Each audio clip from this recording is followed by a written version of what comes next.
Hi, welcome to AFTV. I've got Dan Potts with me. We've just beaten Tottenham Hotspur 3-1 in the Emirates Stadium, North London derby, complete tick. I'm smiling because the energy is just raised because we've just been looking at the other scores so far. 2-0 currently to Brighton against Liverpool. Palace are beating Chelsea. What is happening? You just showed me the Premier League table. What is happening I don't know, man. You got to pinch yourself sometimes, my guy, to believe it. I just can't believe what's happening this season. This has been a fantastic start for us, mate. Yes. And I look at today's performance, Cecil, and in particular, the first 15, 20 minutes, the atmosphere was electric, as I expected it to be, right? But then when you look at that kind of way that it can deflate when you give away a stupid penalty, right? And you're thinking, come on, don't do this. Like, we are so much better than them. Every single ball was ours. I thought there was unbelievable performances, which I'll come on to in a minute, but that can deflate it. But I think the reaction to that was what I really respected the more than anything. And I think what we're seeing now with this Mikel Arteta side is a side that can actually bounce back. Yeah. We've seen it so many times this season. Bounce back from disappointment. Doesn't have to be losing. Even if they come back into it with a draw, an equaliser, we still see a response. That, for me, is something we didn't really see much of last season. I think what we're seeing in terms of a mentality is a massive shift. I think the new signings have definitely helped that. But I actually look at some of the players last season. I think they've developed mentally as well as on the ball. I think players like Granit Xhaka, and who were never getting a mention before. They were getting a mention of you playing quite well at the moment. Now, he's one of the top performers on the pitch. And again, today is a reason why we take him 3 points. I think sometimes when you look at what's happening around the stadium at the moment, there's a massive connect. And the connect between the players and the fans with the manager involved has to come down to this new regime. I think it has been. Could you really feel that in the Emirates today? Because obviously we weren't there. I know you just come from this ground. How electric, how much of Mikel Arteta's regime, like you just said there, of bringing the fans and players closer, how much could you feel that today? 100, and I've never ever denied that is the case. I know I've had my question marks and my concerns over this regime, but I've always said you have to deliver on the pitch. And when we are delivering like this, I'm a happy bunny, man. I'll tell you that now. I looked at the Connect today, and there's an atmosphere around it before even close to kickoff. The team news wasn't even out, and I was in the ground, and obviously they're doing some deals at the moment in the ground, which is getting the fans there. I think that's a great thing to do to get the atmosphere going, and it was fantastic. And an hour before kickoff, there's hardly any team news. Everyone's buzzing. All the songs are going. After the game as well, the music that's now coming on, that 4 songs now that we have for players. I mean, you know, over the last 10, 15 years, so we've had like 1 or 2 songs for players. This is a real good connect between the fans at the moment, and that has to go down to the new regime and particularly this manager.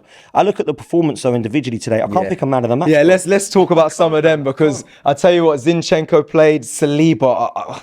I'm lost for words. I know how much you love Saliba, so we'll get into him as well. Partey even popping up with a goal and a solid in there. Gabriel Jesus, Martinelli. There's so many names to mention. What performances really for you were ones you're like, wow, so surprised by this today? Well, I have to start with Thomas Partey, because there was a big doubt about whether he was going to play. Now, it wasn't just the Brentford game that I thought he was sensational. Every time he plays, we are better. And today, I thought he was immense, mate. Everything he did was spot on. It was just so controlled and calm and composed. And every time he distributes the ball, it is a forward-thinking pass. It's never, let's go back to Saliba or Gabriel. He's always looking at that. He looks so calm on the ball. It looks to me as if there's nobody around him all the time. He just finds space. Superb. Absolutely amazing. The other thing that happens when Thomas Partey plays well, and what a goal, by the way. Big that up. I mean, my God. I thought that was going to hit the clock. Bro, I said don't before he shot that don't, and he's hit top Honestly, man, top bin, superb, right? But the other player that really comes into his own when this guy plays is Martin Odegaard. I thought today he was our most important player, and I said before any ball was kicked that it would be him that was key because of the way that Tottenham I thought were going to set up, which is exactly how they did set up. We have a creative midfielder, they don't, right? They don't need a creative midfielder because they've got the Kanes and Sons and Richarlisons, but that would allow us to have some space, and Odegaard just always had space. And I thought today he drove us forward. I think with Martinelli, his performance in the second half was wicked, man. First half, I think he was trying, as he always tries. He's an absolute madman in terms of his tenacity. But when he came into that second half, for me, unbelievable performance. And I've got to big up Granit Xhaka again, man. What's going on with this guy, man? Unbelievable. Different player. Jeez, he is a different player. He is at the moment. He is different position, different player, brilliant goal, great performance. And I don't know about you, mate, but name me another centre-half at the moment that is better than William Saliba in world football. I can't. No, I'm glad you're saying that, because people are going to say, come on, you're Arsenal fans getting carried away. But honestly, the way he dealt with the likes of Kane and Son today, He's incredible. Outstanding defender. For me, looks like he's got the potential to have a higher ceiling than Saka's and Martinelli's. That's how good I rate this guy. 21 years old. I've not seen a centre-half as good as him since Rio Ferdinand come on the sea all them years ago. But Tony Adams, when he was a youngster, did that in an Arsenal shirt. Yep. If I'm comparing a player, Rio Ferdinand at West Ham, then to Leeds, then United, I'm seeing that sort of quality, if I'm honest with you. And I'm really excited by it. And I think when we look at that, Tottenham fans start getting really excited about Romero. I get that. He's a good defender. For me, Saliba, head and shoulders above him. Not just today, the whole of this season, he has been outstanding, mate. And the amount of calmness on the ball for a 21-year-old player. In a North London derby for Arsenal Football Club. Bro, 21-year-old players can be nervous on the ball. A centre-half has to be one of the most nervous positions. You mess up, apart from a goalkeeper, you mess up, man, it's in the back of the net. Or at least they've got a chance to go for one goal. This guy doesn't seem to care. He's so calm and composed. And I think, Gabriel can have a bit of a bozo, Gene. I get that, right? I love him. I think he's a wicked centre-half, right? But everyone says he's got one of those. I think, personally, these two together is looking very good. And if we can do that against Kane and Son, we can do it against anybody, because they're two of the best in the league, two of the best in the world, some would say.